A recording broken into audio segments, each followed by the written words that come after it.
Hey y'all, welcome back.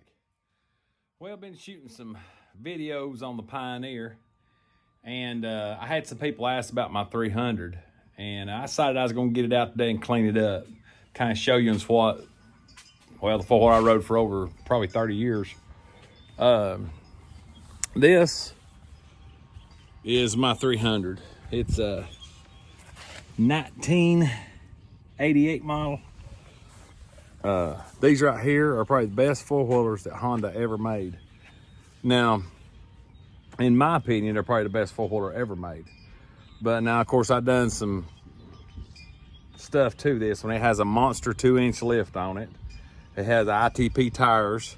But honestly, I've had this thing. It's 88 model. I bought it from my boss in 1998. The boss I had at the time. He had bought it new. He bought 2 of them. And they were just sitting in his barn. He'd rode them for a while and hunted off of them. Then I went down there and bought this one, and my dad bought the blue one. The fenders were really, on these models, the plastic gets real chippy looking and white looking. So anyway, I bought this, hunted off of it for years. The only maintenance I've ever done to it is oil change every year. I had to put axles in the front end because they were popping real bad. It's got wheel bearings on the outside. I've replaced them 1 time. Axles replaced 1 time. It's had 3 sets of tires on it since '98. I just put a starter on it last year. It's got a low torque starter on it. But now I did do some crazy modifications on it, so I'll show you what I've done. Now, anybody that's had a Honda fourtrax 300 4-wheel drive, y'all gonna notice that this thing has a big red headlight on it. So basically what I done, I found a big red in the junkyard, and I took on a 250 1982 through 87 or 88 before they outlawed as what they call the death tricycles, the 3-wheelers. These headlights would come off and you could walk around your UTV or your 3-wheeler and do stuff with. So all I done, the handlebar displacement's the same, but on the big red, you could pop this headlight in some rubber mounts. Well, you can't mount it here with the dual fenders or the fenders. So what I done, I just welded me up some brackets and turned them in the shop and welded them up, put the original cage on this 1 piece of wire I bent with a torch, and it works high and low beam. I hooked it right up to the front 2 headlights, because that's one downfall on the 300s is the front headlights are really, really dim. So that's probably the coolest mod I done to it. The second mod, they didn't have them back then. I put a winch on it. I think it's got a Champion 1500. That was really that's been a lifesaver with deer, pulling them out of ponds and just different stuff out of creeks and hairy places. Found them online. They're 1/8 or 1/4-inch tread plate. They are super heavy duty. Put the protectors, the A-arm protectors on it. Like I said, monster 2-inch lift.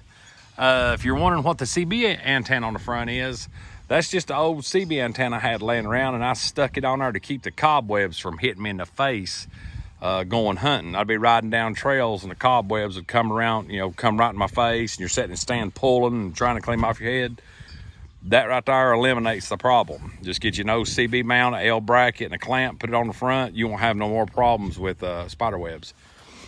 Then I camoed it because the plastic was it was just in such bad shape. It wasn't breaking through, but it just looked bad. So I pressure washed the old stickers off of it, got some camo wrap, Real Tree Hardwoods camo wrap, wrapped the whole thing. Well, it's sticker, vinyl sheets, 4x4 sheets. So you can see some of the places where it's come off and different things, but all in all, it looks pretty good. Got me some Honda stickers and put back over the tank. Thought that was pretty cool. Used to have a Hoyt sticker right here, but it looks like it's pretty much faded. I always like to run a bag on the back. It was handy for the kids. When they rode with me, my daughter Amber, she loved to ride on here. That Mad Dog bag's pretty cool. It's just this thing's been setting for 2 years. It's a shame it's set this long. Now that I got the Pioneer, I don't really ride this much. Put 1-inch oversized ITPs. They fit good with a 2-inch lift.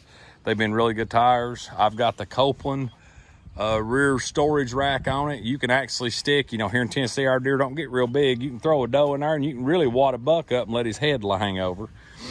Another mod I made is, you know, it's the exhaust system. When I got this, the exhaust system had been rusted out on the tip. The spark arrestor wasn't no good. So they had went and put a high performance muffler on this thing. So I happened to work at a muffler place at the time, and I actually bent me a piece of pipe, 2 pieces of pipe, put me a little muffler and welded it up to the mouth of that one. Didn't have to adjust nothing or tune this thing, and it runs twice as good as it did. I mean, it's ridiculous how fast this thing will run. So it's kind of got a super quiet exhaust system. Wanted that for, you know, for deer season. And then of course you see my hitch. I'm sure some people wonder about that. That's a custom-made hitch I made. It's got an 1 7/8" ball, big bolt drops through. I can take it on and off. I can pull a trailer, stick it up under this coping rack. But that's about all the accessories on it. You can tell some of the stickers I've had over the years on it. Had to put me another heat shield to keep my leg from getting hot.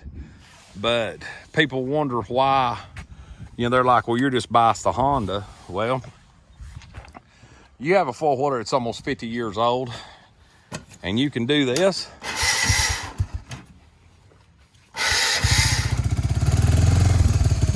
After it's set for 1.5 years.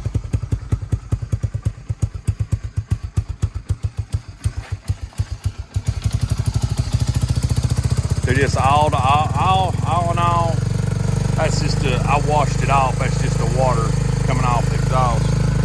But all in all, these are probably, in my opinion, the best four-wheelers ever made.